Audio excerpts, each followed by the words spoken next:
Hello, YouTube. I am Vince White. I am an employment attorney, and usually on this channel, we answer publicly posted questions from YouTube users, getting folks the answers they need from an employment attorney. But today, we are continuing our series on how to obtain representation from an employment attorney because I think representation matters in multiple contexts. And I think it'd be really, really wonderful. I think the average claimant, the average plaintiff in this field benefits much, much more from obtaining experienced representation than they might from having a question answered. So I said to myself, why limit the value the channel can offer? Let's do both. So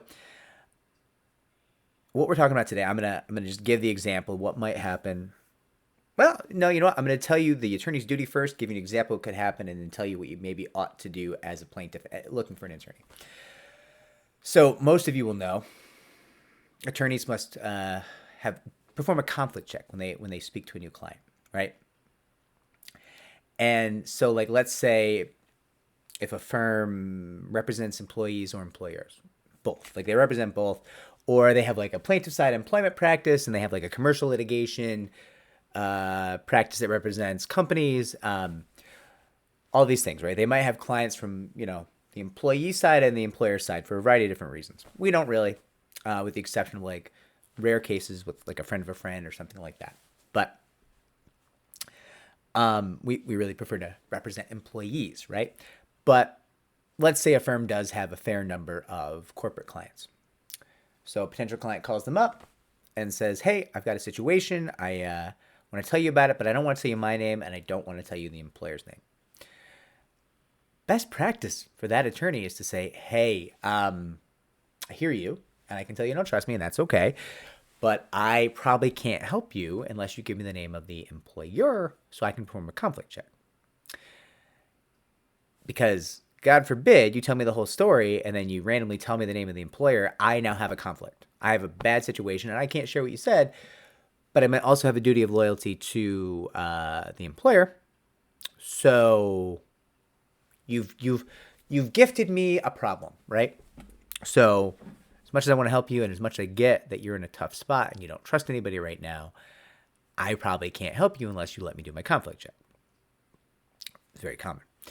And a lot of potential clients will just be like, no, I'm never going to tell you and you're going to help me anyways. And I don't care what you think. You're just like, let me invite you to get off the phone.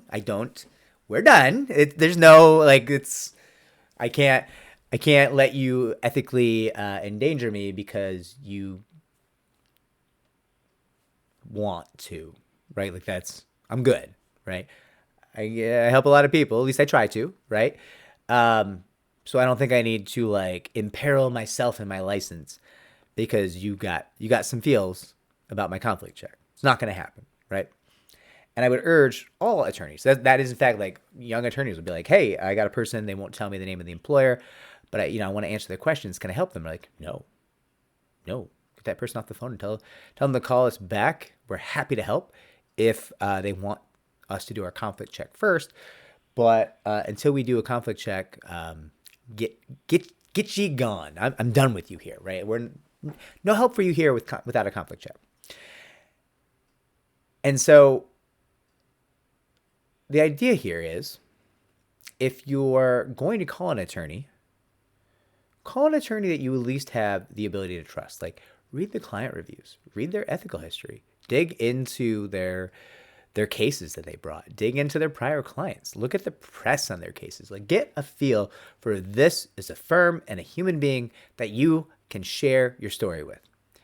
And if the answer is yes, I can share my story with these people, then trust them for the conflict check.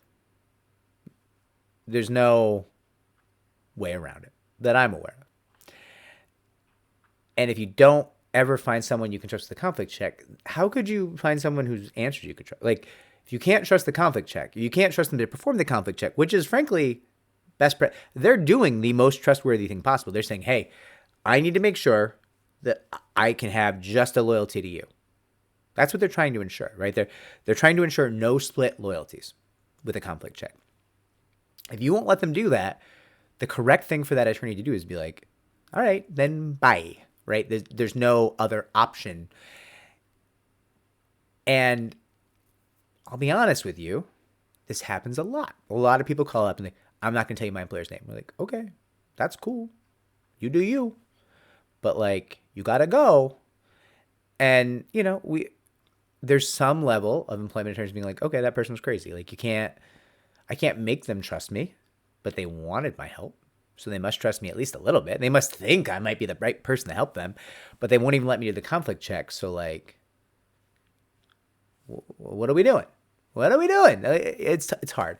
If you determine that an employment attorney might be a potential attorney for you, hopefully you've also determined that you might be able to trust that person.